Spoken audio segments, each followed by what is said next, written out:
ஆகி மண்ணாகி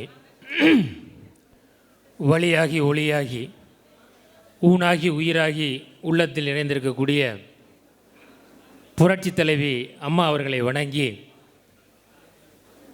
இந்த அனைத்து இந்திய அண்ணா திராவிட முன்னேற்றக் கழக உரிமை மீட்பு குழு ஆலோசனை கூட்டத்திற்கு தலைமை ஏற்று மேடையிலே அமர்ந்திருக்கக்கூடிய ஐயா பண்டுட்டியார் உள்ளிட்ட மேடையில் விற்றிருக்கும் பெருந்தகைகள் அனைவரையும் இங்கே பெருந்திரளாக வருகை தந்து இந்த கூட்டத்தை சிறப்பித்திருக்கக்கூடிய மாவட்ட கழக தலைமை கழக நிர்வாகிகளுக்கும் மற்றும் இங்கே கூடியிருக்கும் அனைவருக்கும் ஒரு கோடி வணக்கங்கள். உள்ளபடியே இங்கே எல்லா மாவட்டத்திலாரும் வந்திருக்கீங்க. உங்களை போல தான் எனக்கும், என்னைய போல தான் உங்களுக்கும் பல்வேறு சூழ்நிலைகள், அமைப்பில்லை, கொடி இல்லை, தொண்டர்களிடம் பல்வேறு கேள்விகள், இப்படி பல்வேறு சூழ்நிலைகளோடு இங்கே வருகை தந்திருக்கோம். அப்படி நாம் வருகை தந்திருக்க நாம் செய்ய வேண்டிய ஒரு கடமையை மறந்திருக்கிறோம் என்று சொல்லலாம். அது என்னன்னா, நடந்து முடிந்த நாடாளுமன்ற தேர்தலில் நம்முடைய தலைவர் மதிப்பிற்குரிய ஐயா ஓபிஎஸ் அவர்கள் போட்டியிட்டார்கள். அவருடைய பதவிக்காக போட்டியிட்டாரா? எம்பி பதவி வேணும், எம்பி ஆகணும், பாராளுமன்றத்துக்கு போகணும் அப்படிங்கிறதுக்காக போட்டியிட்டாரா? இல்லை அப்படி எம்பி ஆகிட்டா ஒரு மந்திரி பதவி கொடுத்துருவாங்க அப்படின்னு நினச்சி போட்டியிட்டாரா? கிடையாது. அவர் பதவிக்காக போட்டியிடலை. அவர் போட்டியிட்டது நம்முடைய மரியாதையை காப்பதற்காக அவர் போட்டியிட்டார். நம் ஒவ்வொருவருடைய மரியாதையை காப்பதற்காக தன்னை அடமானம் வைத்து அவர் இந்த தேர்தலில் போட்டியிட்டார். இன்னைக்கு எத்தனையோ முன்னாள் அமைச்சர்கள் இருக்கிறாங்க. எடப்பாடி தரப்பில் எடப்பாடியே இருக்கார். தேர்தலில் நின்னாரா? எந்த தொண்டனை பற்றியாவது கவலைப்பட்டாங்களா? கட்சியை பற்றி கவலைப்பட்டாங்களா? யாராவது இந்த தேர்தலில் போட்டியிட முன் வந்தாங்களா? ஆனால் நமக்காக நம்ம ஐயா தேர்தலில் போட்டியிட்டார். இந்த தேர்தல் எந்த தேர்தலையும் தோல்வி அடையவில்லை என்கின்ற அந்த கௌரவத்தை பெற்றிருந்த நம்ம ஐயா நமக்காக இந்த தேர்தலில் போட்டியிட்டார். அவருக்கு நன்றி சொல்ல வேண்டியது நம்ம அத்தனை பேருடைய கடமை. நமக்காக போட்டியிட்ட ஐயாவுக்கு நன்றி சொல்ல விதமாக ஒவ்வொருத்தரும் எழுந்து நின்று கைத்தட்டணும்னு நான் கேட்டுக்கிறேன். நமக்காக போட்டிட்டார். அவருக்காக போட்டியிடலை. நமக்கு கௌரவத்தை சேர்த்து கொடுத்துருக்காரு. ஒரு தொகுதிக்கு 60,000 ஓட்டு வாங்கி இந்த தமிழ்நாட்டில் ஒவ்வொரு தொகுதியிலையும் நமக்கு பின்னாடி 60,000 தொண்டர்கள் இருக்கார், நிரூபிச்சிருக்கார் நம்முடைய ஐயா அவர்கள். இப்படிப்பட்ட தலைவர் யாருக்கு கிடைக்கும்? இப்படிப்பட்ட தலைவர் யாருக்கு கிடைக்கும்? இந்தோ ஐயா பண்டுட்டியார் இங்கே தலைமையேற்று அமர்ந்திருக்கிறாங்க. அவர் எந்த கோட்டையை பிடிக்கிறதுக்காக வந்து இங்கே அமர்ந்திருக்காரு? நான் பிறக்கிறதுக்கு முன்னாடி யானை மேலே ஏறி கோட்டைக்கு போனவர் ஐயா பண்டுட்டியார். நமக்காக நம்மளை வழி நடத்துறதுக்காக இந்த அடியில் இந்த அவையில் மேலே முன்னிறுத்தி நின்றுக்கிட்டு இருக்காரு. அண்ணே வைத்திலிங்க அண்ணே அந்த இருக்காங்க. வைத்திலிங்க அண்ணே எங்கே போனாலும் அவருக்கு மரியாதை உண்டு. எங்கே போனாலும் மரியாதை உண்டு. யார் வேணாலும் சேர்த்துக்குருவாங்க. நமக்காக நிற்கிறார். அவர் சொன்னார், அன்னைக்கு பொதுக்குழுவில் பிரச்சனை வர்றதுக்கு முதல் நாள் இரவு அண்ணன் சொன்னார். அவர் சொன்ன வார்த்தை என்ன என் காதில் ஒழிச்சிக்கிட்டே இருக்கு. எதிர்கால வரலாறு அவர் சொன்னார். எதிர்கால வரலாற்றில் இந்த கட்சியை பாதிக்கிற பணியில் செய்யக்கூடிய அந்த அணியில் நான் பயணிச்சேன்னு ஒரு கலங்கம் வந்துடக்கூடாது. இந்த கட்சியை பாதுகாக்கிற பணியில் நான் இருந்தேங்கிற மரியாதை எனக்கு வேணும்னு சொன்னார். இன்னமும் என் காதில் அது கேட்டுக்கிட்டே இருக்கு. அப்படி நமக்காக இங்கே இருக்கிற ஒவ்வொருத்தரும் களத்தில் இருக்காங்க. அந்த அண்ணன் மனோஜ் பண்ண எடுத்து, அண்ணன் மருதலாராஜன் எடுத்து, எல்லாருமே நமக்காக முன்னாடி நிற்கிறாங்க. படையில் ஒவ்வொருத்தரும் தன் நெஞ்ச நிமித்தி முன்னாடி வந்து நிற்கிறாங்க. எல்லாத்தையும் தாங்கி நமக்காக முன்னாடி நிற்கிறாங்க. அப்படிப்பட்டவர்களுக்கு நாம் செய்ய வேண்டிய மரியாதை ஒன்றே ஒன்று தான். கடைசி வரை அவர்களோடு நின்று, இந்த களத்திலே நின்று, இந்த போராட்டத்தில் வெற்றி அவர்களை பெறுகிற போது நாம் அவரோடு நிற்போம் என்கின்ற உறுதியை இங்கே வழங்க வேண்டும் என்று கேட்டு வாய்ப்புக்கு நன்றி கூறி விடைபெறுகிறேன். நன்றி, வணக்கம். நிர்வாகிகளுடைய மாவட்ட கழகத்தினுடைய செயலாளருடைய ஆலோசனை கூட்டத்திற்கு தலைமை பொறுப்பேற்று நடத்தி கொண்டிருக்கின்ற பாசத்திற்குரிய பெரியவர் மூத்தவர் அண்ணன் பண்ருட்டியார் அவர்களே, இந்த நல்ல கூட்டத்திலே கலந்து கொண்டு பாராளுமன்ற தேர்தலுக்கு பிறகு நம்மை ஒருங்கிணைத்து பல ஆலோசனைகளை வழங்க இருக்கின்ற கழகத்தினுடைய ஒருங்கிணைப்பாளர் பாசத்திற்குரிய அண்ணன் ஓபிஎஸ் அவர்களே, மற்றும் அந்த நிகழ்ச்சியில் அவரோடு இணைந்து ஆலோசனைகள் வழங்க இருக்கின்ற இணை ஒருங்கிணைப்பாளர் அண்ணன் வைத்திலிங்கம் அவர்களே, துணை ஒருங்கிணைப்பாளர் சகோதரர் சட்டமன்ற உறுப்பினர் மனோஜ் பாண்டியன் அவர்களே, மற்றும் பாராளுமன்ற உறுப்பினர் தர்மர் அவர்களே, சட்டமன்ற உறுப்பினர் ஐயப்பன் அவர்களே, முன்னாள் அமைச்சர் அண்ணன் வெள்ளமணி நடராஜன் அவர்களே, இந்த பகுதியுடைய மாவட்ட கழகத்துடைய செயலாளர் சதீஷ் அவர்களே, மற்றும் எதிரே அமர்ந்திருக்கின்ற மாவட்ட கழகத்தினுடைய ஆற்றல் மிகு செயலாளர்களே, கழக நிர்வாகிகளே, உங்கள் அனைவருக்கும் என்னுடைய பணிவான மாலை வணக்கத்தை தெரிவித்துக் கொண்டு, இன்று பாராளுமன்ற தேர்தலுக்கு பிறகு நாம் இங்கே ஒன்று கூடியிருக்கின்றோம். காரணம், அண்ணன் அவர்கள் பொதுக்குழுவிலே அவமானப்பட்டு தண்ணீர் பாட்டிலால் வீசப்பட்டு வண்டியை பஞ்சராக்கிவிட்டு வெளியே வந்தவர். பாராளுமன்ற தேர்தலுக்கு பிறகு அவர் கொடுத்த வார்த்தை கழகம் ஒன்றிணைய வேண்டும், ஒரு குச்சி ஒடிஞ்சுவிடும், பல குச்சிகள் ஒடியாது என்று சொல்லி அறிக்கை விட்டிருக்கிறார்.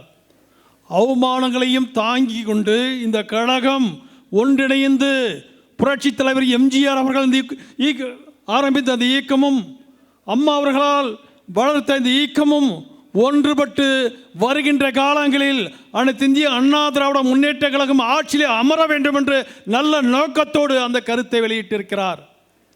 ஆனால் இன்று நிலைமை என்ன? 10 தேர்தலில் எடப்பாடி தலைமை தோல்வியை சந்தித்திருக்கிறது. நாம் அண்ணன் பின்னால் அணிவகுத்து நிற்கிறோம்.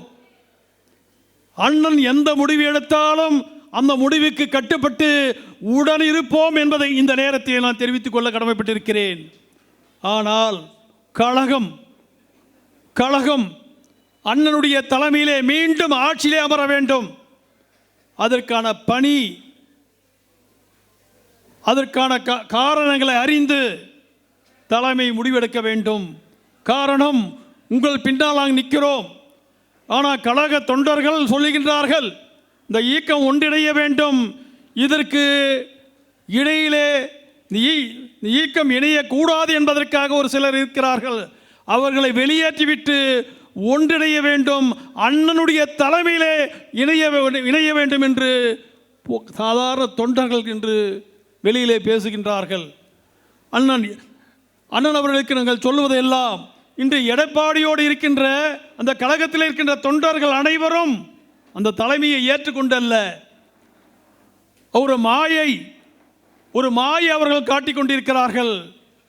வெளியே வந்து அவர்கள் பேசுகின்ற வார்த்தை, எடப்பாடி திராவிட முன்னேற்ற கழகத்திற்கு பி டீமாக செயல்பட்டு கொண்டிருக்கிறார், அவர் மீது வழக்குகளை இந்த அரசாங்கம் அந்த வழக்குகள் மீது நடவடிக்கை எடுக்கக்கூடாது என்பதற்காக திராவிட முன்னேற்ற கழகத்திற்கு அவர் கைக்கூலியாக இருந்து செயல்பட்டு கொண்டிருக்கிறார்.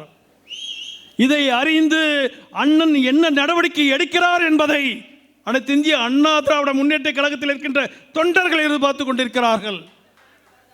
என்ன நடவடிக்கை, இந்த கழகத்தை ஒன்றிணைக்க என்ன நடவடிக்கை? ஒன்றிணைத்து வருகின்ற தேர்தலில் 26 நடைபெறுகின்ற சட்டமன்ற தேர்தலில் இந்த இயக்கம் வெற்றி பெற வேண்டும். அம்மா அவர்கள் சொன்னதை போல எனக்கு பிறகு பல நூறாண்டு காலம் இந்த இயக்கம் ஆட்சியிலே இருக்கும் என்று சொன்னார்கள். அதற்காக நீங்கள் உங்களுடைய அவமானத்தை எல்லாம் தாங்கிக் கொண்டு ஒன்றிணைய வேண்டும் என்று சொல்லுகிறீர்கள். ஆனால் அங்கே இருந்து அவர்கள் கொடுக்கின்ற அறிக்கையை பார்க்கின்ற பொழுது எடப்பாடிக்கு மனம் வரவில்லை, அந்த எண்ணமே அவருக்கு தோன்றவில்லை. அவரை பாதுகாத்து கொள்ள வேண்டும். இந்த இயக்கம் எப்படி கெட்டு போனால் என்ன, நமக்கு தேவையானது அனைத்து இருக்கிறது, நம்மை பார்த்து கொள்ள வேண்டும் என்ற நோக்கத்தோடு அவர் செயல்பட்டு கொண்டிருக்கிறார். அதற்கு அங்கே 2-3 ஜால்ரா அடித்துக் கொண்டிருக்கிறது. இதையெல்லாம் அறிந்து இந்த இயக்கத்தில் பிரிஞ்சவர்கள் அனைவரும் ஒன்றிணைக்கின்ற முயற்சி யாராலும் அவங்க அந்த இயக்கத்தில் எடுக்கிறதாக தெரியவில்லை.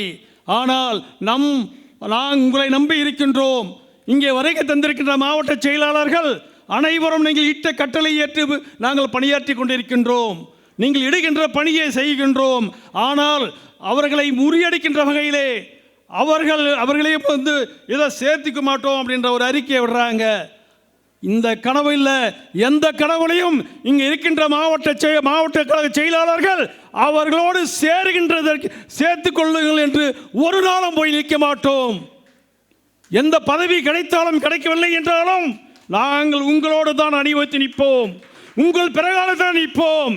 சேர்த்து கொள்ளுகின்ற இடத்திற்கே நாங்கள் முன் வர மாட்டோம்.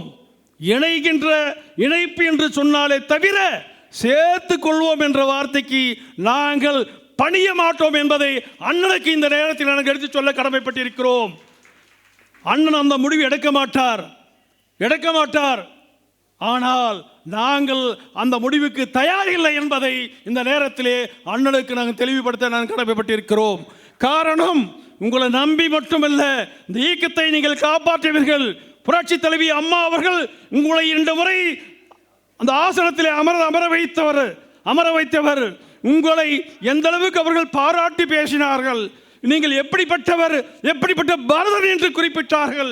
அதை நம்பி இங்கே இருக்கின்ற அனைத்து கழக நிர்வாகிகளும் நாங்கள் இருந்து கொண்டிருக்கின்றோம். ஆனால் ஒரு நல்ல முடிவை எதிர்பார்க்கிறோம்.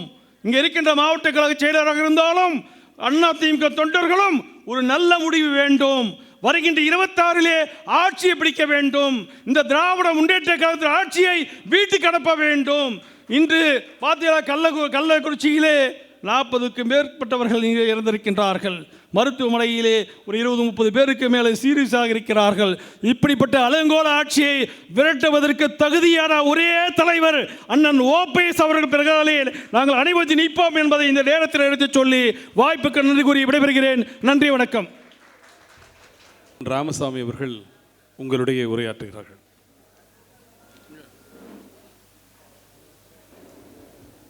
இதய தெய்வம் புரட்சித் தலைவர் அவர்களுடைய நாமத்தை வணங்கி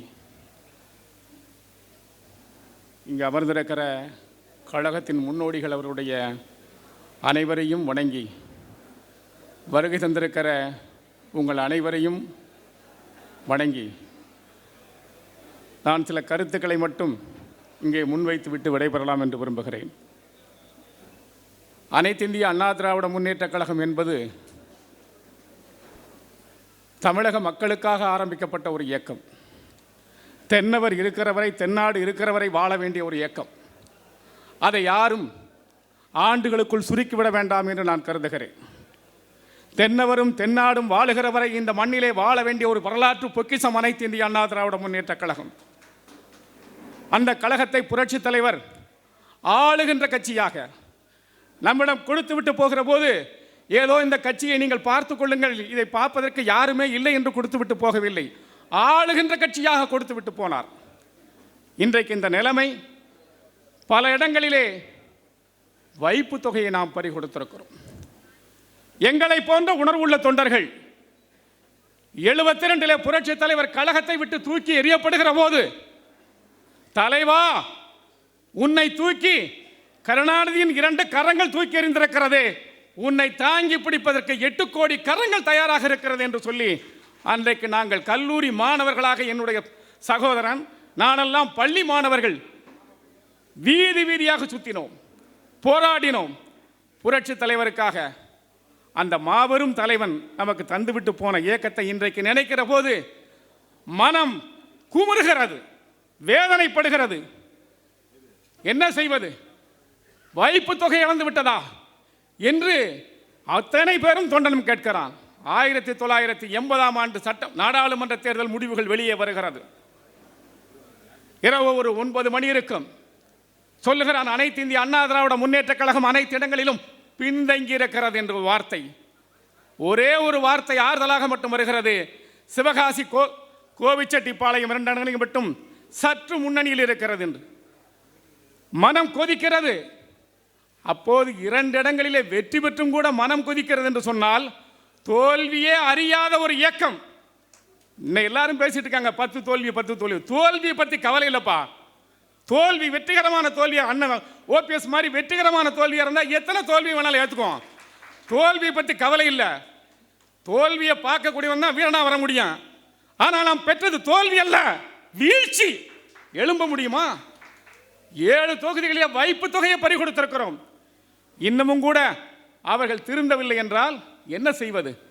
ஐயா ஓபிஎஸ் போன்றவர்கள் நம்பித்தான் நாம் இருக்கிறோம். இணைப்பு ஒன்றுதான் நமக்கு வெற்றியை கொடுக்கும்.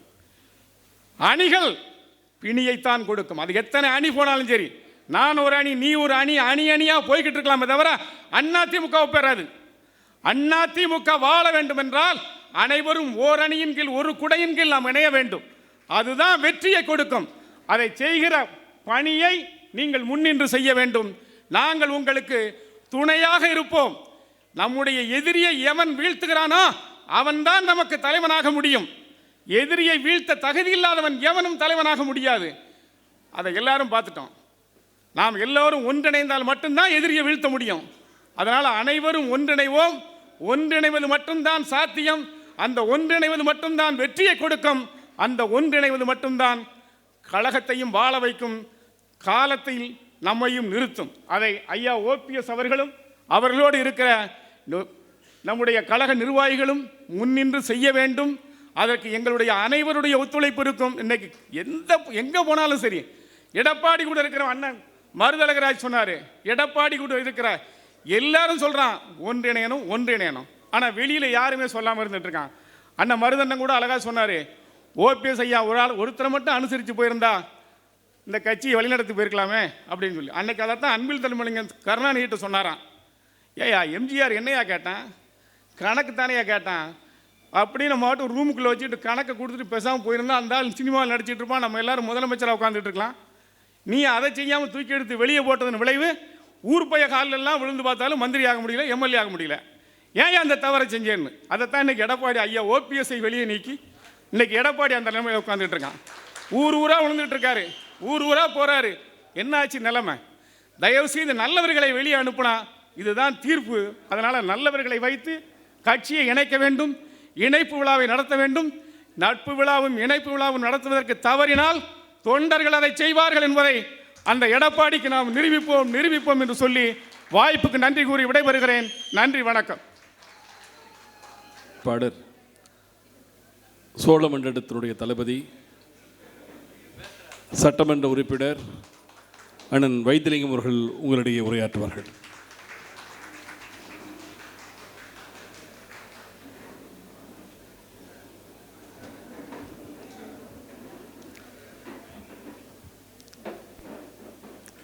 இந்த இனிய மாலை பொழுதில் சிறப்பாக நடைபெற்று கொண்டிருக்கின்ற மாவட்ட செயலாளர்கள், தலைமைக் கழக நிர்வாகிகளுடைய ஆலோசனை கூட்டத்தினுடைய தலைவர், அரசியல் ஆலோசகர், மரியாதைக்குரிய அன்பு அண்ணன் பன்ருட்டியார் அவர்களே, நிறைவாக கருத்துக்களை கூற இருக்கின்ற ஒருங்கிணைப்பாளர், ஜல்லிக்கட்டு நாயகன், மரியாதைக்குரிய அண்ணன் ஓபிஎஸ் அவர்களே, துணை ஒருங்கிணைப்பாளர் அன்பு சகோதரர் மனோஜ் பாண்டியன் அவர்களே, கொள்கை பரப்பு செயலாளர் அன்பு சகோதரர் மருது அழகராஜ் அவர்களே, கழக அமைப்பு செயலாளர் முன்னாள் அமைச்சர் அண்ணன் வெள்ளமண்டி நடராஜன் அவர்களே, நாடாளுமன்ற உறுப்பினர் தர்மர் அவர்களே, சட்டமன்ற உறுப்பினர் ஐயப்பன் அவர்களே, மற்றும் இங்கே வருகின்றிருக்கின்ற மகளிரணியைச் சேர்ந்த சகோதரிகளே, மாவட்ட கழக நிர்வாகிகளே, தலைமைக் கழக நிர்வாகிகளே, உங்கள் அனைவருக்கும் எனது வணக்கத்தை தெரிவித்துக் கொள்கின்றேன். அண்ணா திராவிட முன்னேற்றக் கழகம் 52 ஆண்டுகளாகிவிட்டது. இந்த 52 ஆண்டுகளில் புரட்சித் தலைவர் 1987 மடியும் வரை 3 சட்டமன்ற தேர்தலை சந்தித்து 3 முறை முதலமைச்சரானார். அவர் இந்த இயக்கத்தை ஆரம்பித்த பொழுது நாவலர் அவர்கள் பேசாத பேச்சில்லை, ஒரு நடிகன் நாடாள முடியுமா என்று கேட்டார். அவரையே இந்த கழகத்தின் பொதுச் செயலாளராக்கி அழகு பார்த்தவர் புரட்சித் தலைவர் எம்ஜிஆர். அதுபோல் பாவு சண்முகம் 5 ஆண்டு காலம் அமைச்சராக திராவிட முன்னேற்ற கழகத்தில் இருந்து இந்த கட்சியின் பொதுச் செயலாளரானவர். இதை எதற்கு சொல்லுகிறேன் என்றால், ஒரு இயக்கம் வலிமையாக இருக்க வேண்டும். நாம் தாய் கழகத்திலிருந்து பிரிந்தவர்கள், திறமை படைத்தவர்கள், செயலாற்றல் மிக்கவர்களை இணைத்து வலிமைப்படுத்த வேண்டும் என்ற எண்ணம் புரட்சி தலைவரிடம் இருந்தது. அதுபோல் புரட்சி தலைவி அண்ணன் காளிமுத்து பேசாத பேச்சல்ல, அவரை அழைத்து சபாநாயகராக ஆக்கி அழகு பார்த்தார். அதுபோல் PH பாண்டியன் அண்ணன் அவர்கள் பேசாத பேச்சல்ல, அவரை அழைத்து நாடாளுமன்ற உறுப்பினர் ஆக்கினார். இப்படி இந்த இயக்கம் வலுவாக இருக்க வேண்டும்.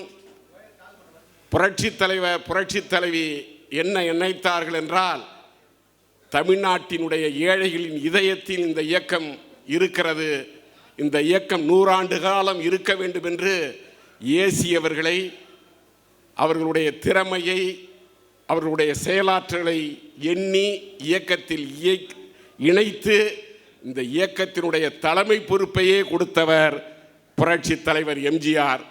அதுபோல் புரட்சி தலைவி அம்மா அவர்கள். ஆனால் எந்த தகுதியும் இல்லாத ஒரு தற்குறி எடப்பாடி பழனிசாமி. பேச்சாற்றல் கிடையாது, திராவிட வரலாறு தெரியாது, தமிழென்று உச்சரிக்க தெரியாது.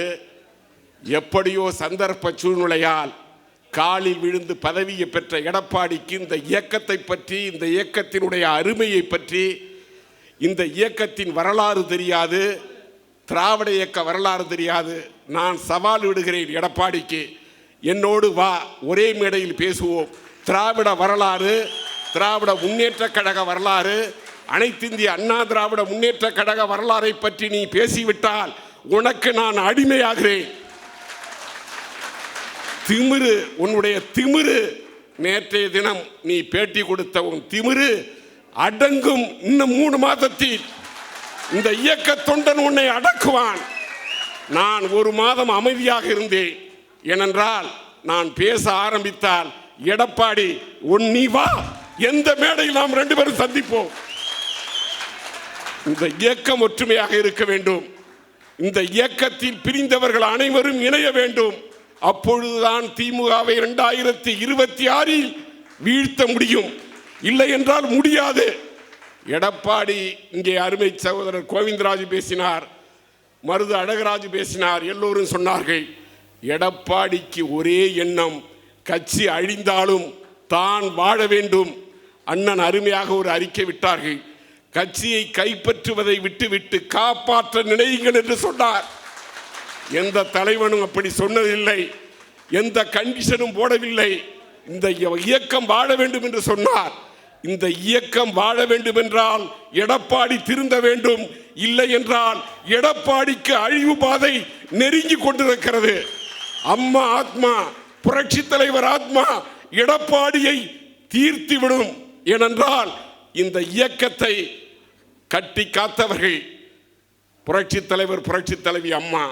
அவர்களுடைய ஆத்மாவுக்கு துரோகம் செய்கின்ற எடப்பாடி அரசியலில் அனாதையாகி விடுவார். இது காலத்தின் கட்டாயம். இதை உணர்ந்து இப்பொழுது நான் சொன்னேன், ஒரு இயக்கத்தில் கருத்து வேறுபாடுகள் இருக்கும், கடுமையான விமர்சனங்கள் இருக்கும். பிறகு சிந்தித்து இந்த இயக்கம் வாழ வேண்டும் என்று நினைத்தால் தன்னையே விட்டு கொடுப்பவன் தான் இந்த இயக்கத்தின் உண்மையான தொண்டன். எந்த தகுதியும் இல்லாத தற்குறிக்கு அந்த எண்ணம் வரவில்லை. அந்த தற்குறியை நாம் திருத்த வேண்டும். இந்த இயக்கம் இணைவதற்கு நாம் பாடுபடுவோம். நிச்சயமாக இன்னும் 3 மாதத்தில் இந்த இயக்கம் இணையும். மீண்டும் 26 ஆட்சிக்கு அமையும். நமது முதலமைச்சராக அண்ணன் OPS வருவார். இது நிச்சயம், நிச்சயம் என்று கூறி தந்த வாய்ப்புக்கு நன்றி சொல்லி விடைபெறுகிறேன். நன்றி, வணக்கம். நிஜமாவே அண்ணன் வைத்திலிங்கம் 1 மாசமா அதிகமாக பேசவே இல்லைன்னு நான் வருத்தப்பட்டேன். 1 மாசமா உட்காந்து பேட்டரியை சார்ஜ் போட்டு இருந்திருக்காரு. இதற்கு மேலே எடப்பாடிக்கு இவர் எப்படி பேசுறது? இதுக்கு மேலே ஒன்றும் சொல்கிறதுக்கு இல்லை. அண்ணன் வைத்திலிங்கம் அவர்களுக்கு நன்றி. அடுத்ததாக நாம் பெரிதும் மதிக்கக்கூடிய நமது அரசியல் குருநாதர், நமது பீஷ்மாச்சாரி, எம்ஜி ராமச்சந்திரன் இயக்கத்தை கட்டி காத்திட வேண்டும் என்பதற்காக காலம் தந்திருக்கும் பண்ருட்டி ராமச்சந்திரன், நமது அவைத்தலைவர், ஐநாவுக்கு அனுப்பப்பட்ட முதல் தமிழன், புரட்சி தலைவருடைய அன்பை பெற்றவர், அண்ணாவால் அடையாளம் காணப்பட்டு கலைஞருக்கு உறுதுணையாக இருந்து அதற்கு பிறகு புரட்சி தலைவருடைய அபிமானத்தை பெற்ற நமது அருமைக்குரிய அவைத்தலைவர் ஐயா பண்ருட்டியார் அவர்கள் இப்பொழுது உரையாற்ற வருகிறார்.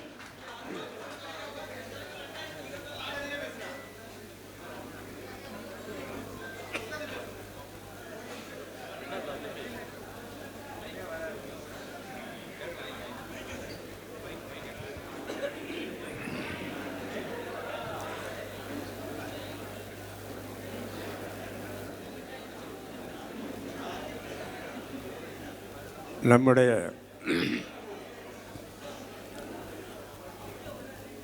அன்பிற்கும் பாசத்திற்கும் உரிய கழக ஒருங்கிணைப்பாளர் ஓபிஎஸ் அவர்களே,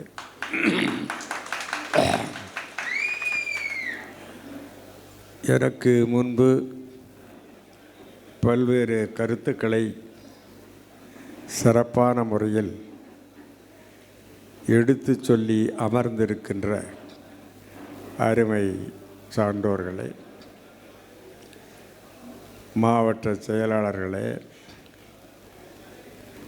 மாநில கழக நிர்வாகிகளே மற்றும் உள்ள தோழர்களே,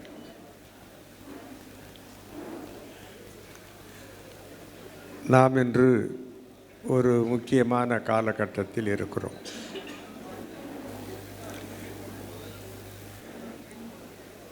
கழக தொண்டர்கள்தான் பொதுச் செயலாளரை தேர்ந்தெடுக்க வேண்டும்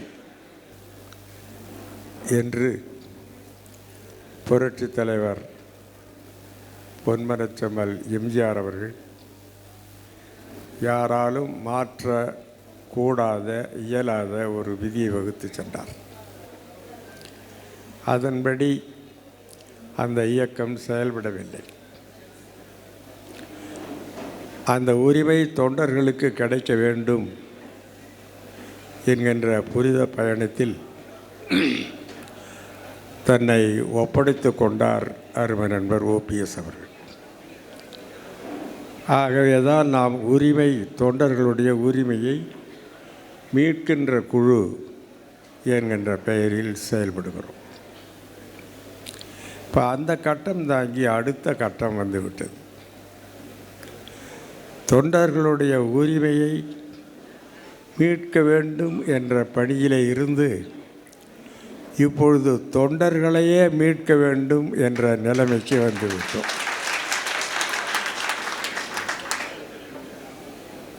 புரட்சி தலைவர் மீதும் புரட்சி தலைவி மீதும் அளவிலா பற்றும் பாசமும் கொண்ட எண்ணற்கரிய கழக தொண்டர்களும் ஆதரவாளர்களும் இன்று பிணை கைதிகளாக ஆக்கப்பட்டிருக்கிறார்கள் ஒரு சில தீய சக்திகளால் என்று கருதுகிற பொழுது அவர்களிலிருந்து மீட்க வேண்டிய மிக பெரும் கடமை இன்றைக்கு ஏற்பட்டுள்ளது. பேசியவர்களெல்லாம் சொன்னார்கள், பழனிசாமி அப்படி பண்ண இப்படி பண்ண. முதலையும் மூர்க்கனும் கொண்டது விடாது. ஆகையினாலே ஏதோ பழனிசாமி ஒப்புக்கொள்வார், ஒன்றிணையலாம், ஒற்றுமை, அதெல்லாம் நடக்காது. இப்போ நமக்கு இருக்கிற மகத்தான பணி தொண்டர்களை மீட்கின்ற பணி. தொண்டர்கள் அதற்கு தயாராக இருக்கிறார்கள். தொண்டர்களுக்கும் இன்றைக்கு இருக்கக்கூடிய பழனிசாமி குழுவினருக்கும் மிகப்பெரிய இடைவெளி ஏற்பட்டிருக்கிறது. அவர்களுக்கு என்ன செய்வது என்று தெரியவில்லை. எப்படி இஸ்ரேல் நாட்டிலே இஸ்ரேல் காசா யுத்தம் நடக்கிறதோ, அந்த இஸ்ரேலியர்களை அந்த காசாவிலே உள்ளவர்கள் பிணை கைதிகளாக கொண்டு போய் வைத்து விட்டார்கள். அவர்களை மீட்பதற்காக கடந்த அக்டோபரிலிருந்து பெரும் போரை நடத்துகிறார். தினைக்கும் 1000 சொச்ச கைதிகள் தான் அவங்க. ஆனால் நாம் கோடிக்கணக்கான மக்களை மீட்க வேண்டிய பெரிய சுமை நமக்கு இருக்கிறது. அதனால்தான் சொன்னேன், நாம் ஒரு முக்கியமான காலகட்டத்தில் இருக்கிறோம். நாம் சோர்ந்து விட வேண்டிய அவசியமில்லை. திருவள்ளுவர் சொல்கிறார், உலைவிடத்து ஊர் அஞ்சா வன்கண் தொலைவிடத்து தொல்படைக்கல்லால் அரிது. அதாவது நமக்கு அலைமேல் அலையாக துன்பங்கள் வருகிறது, அது தோல்விகள் வருகிறது என்றால் அதையெல்லாம் சமாளித்து நிற்கக்கூடிய ஆற்றல் யாருக்கு உண்டு என்றால், வீரம் எவருக்கு உண்டு என்றால், வழி வழி வந்த தொல்படைக்கு உண்டுங்கிறார். உலைவிடத்து ஊர் அஞ்சா வன்கண் தொலைவிடத்து, தொலைஞ்சாலும் தொல்படைக்கல்லால் அது அஞ்ச மாட்டான். ஆகையினாலே நம்முடைய ஒருங்கிணைப்பாளர் இன்னும் அவர்களோடு சேர்ந்தனால் இந்த பெரும் கடமையாற்ற நம்மை தயார்படுத்தி கொள்ள வேண்டும். அந்த பணி நம்முடைய ஒருங்கிணைப்பாளர் தலைமையிலேயே மட்டும் போடக்கூடாது. அவர் பாவம் எவ்வளவுதான் தாங்குவார்? சோதனை மேல் சோதனை போதுமடா சாமி என்ற நிலைதான் அவருக்கு. ஆகையினாலே மேலும் மேலும் அவர் மீதே சுமையை ஏற்றுவதை விட நாம் எல்லோரும் அதை பகிர்ந்து கொள்ள வேண்டும். நம்மால் இயன்ற பணிகளை செய்து நம்மால் எந்த அளவுக்கு அவரது சுமையை எளிதாக்க முடியுமோ அந்த அளவுக்கு எளிதாக்கி நாம் செய்ய வேண்டிய கடமைகளை செவ்வனே நிறைவேற்றி அவர் சுமையை பகிர்ந்து கொள்வதிலே தான் நம்முடைய எதிர்காலம் இருக்கிறது. எல்லாம் அவர் பார்த்து கொள்வார். 2024 அவர் தான் முதலமைச்சர், வருங்கால முதலமைச்சர் அப்படின்னு சொல்லி கைதட்டல் வாங்கி கொண்டு போவதில் அர்த்தமில்லை. அதற்கான ஆக்கப்பூர்வமான பணிகளை நாம் ஒவ்வொருவரும் செய்கிறோமா என்று சிந்தித்து பார்க்க வேண்டிய நிலையிலே இருக்கிறோம். நீங்கள் கழகத்தை பற்றி கவலைப்பட வேண்டியதில்லை. அதை மீட்கின்ற பொறுப்பை எங்களிடத்திலே ஒப்படையுங்கள், அதை மீட்டு தருகிறோம். ஆனால் நீங்கள் செய்ய வேண்டிய கடமைகளை செய்யுங்கள். நான் இப்பொழுது உங்களை எல்லாம் கேட்டுக்கொள்வது, காலம் வரும் வரை காத்திருக்க வேண்டும், அவசரப்படக்கூடாது. நள்ளிரவிலே எழுந்து உட்கார்ந்து கொண்டு இன்னும் விடியலையே என்று வருத்தப்பட்டு பயனில்லை. ஞாலம் கருதினும் கைகூடும், காலம் கருதி இடத்தாற் செய்யும். கொக்கொக்க கூம்பும் பருவத்து மற்றதன் குத்தொக்க சீர்த்த இடத்து. கொக்கு சும்மா அப்படியே கண்ணை மூடிட்டுருக்கோம். அது சோம்பேறித்தனமாக இல்லை, தூங்கலை. சரியான மீன் வருகின்ற வரையில் காத்து கொண்டிருக்கிறோம். அதே போல் நாம் இப்பொழுது பொறுமையோடு காத்து கொண்டிருக்கிற நேரம், அவசரப்பட வேண்டியதில்லை. ஆனால் காலம் நம் பக்கம். இன்னும் சுருக்கமாக சொல்ல போனால், தமிழ்நாட்டினுடைய வருங்காலம் நம்முடைய பக்கம், அதை மறந்து விடாதீர்கள். ஆகவே நாம் ஒவ்வொருவரும் நம் கடமை ஆற்றுவோம், எதிர்காலத்தில் வரலாறு படைக்க தயாராவோம் என்று கூறி கழக ஒருங்கிணைப்பாளர் அவர்களை வந்து உரையாற்றுமாறு அழைக்கிறேன்.